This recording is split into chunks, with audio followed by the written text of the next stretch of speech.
सात चुन्नियों का अभिशाप। एक राज्य के पास एक शांत छोटा सा गांव था, नाम गोपालपुर। गांव की सीमा के पास एक घना जंगल था जिसे सब लोग भूतों का जंगल नाम से पुकारते थे।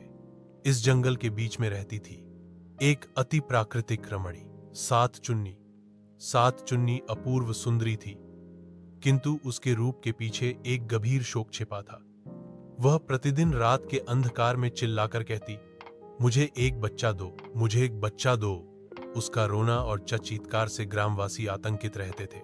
कोई जंगल नहीं जाता था। बहुत वर्ष बीत जाते हैं। एक दिन राज्य से एक अज्ञात युवक आता है गोपालपुर में।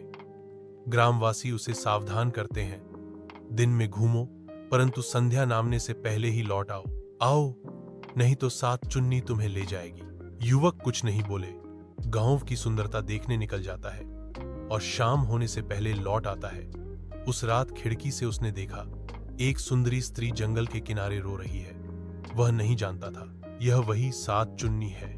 युवक चुपके से दरवाजा खोलकर उसके पास जाता है। सात चुन्नी उसे देखकर कुछ नहीं कहती, लेकिन उसे अपने जादुई घर ले जाती है।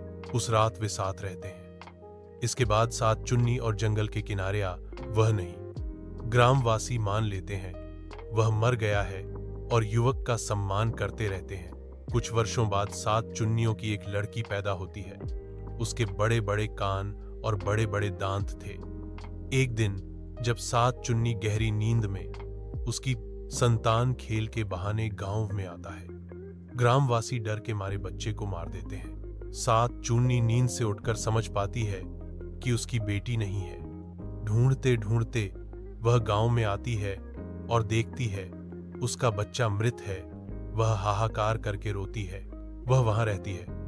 तब ग्रामीण देखने आते हैं कि कौन इस तरह रो रहा है।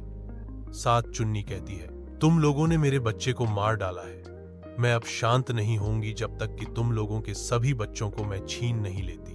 तब से हर रात वह एक एक वह बच्चे को उठा ले जाता था और मार डालता था। अंत में ग्रामीण फिर उस युवक से मदद मांगने जाते हैं। युवक कहता है, मेरा भी एक बच्चा है।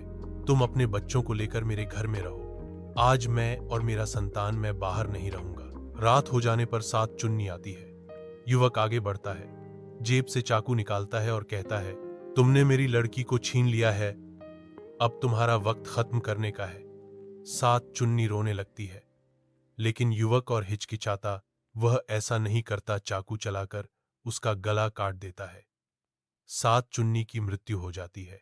अगले दिन ग्रामीण जंगल में जाकर सात चुन्नी का शरीर जला देते हैं। वे निर्णय लेते हैं यह जंगल अब और नहीं रखा जा सकता।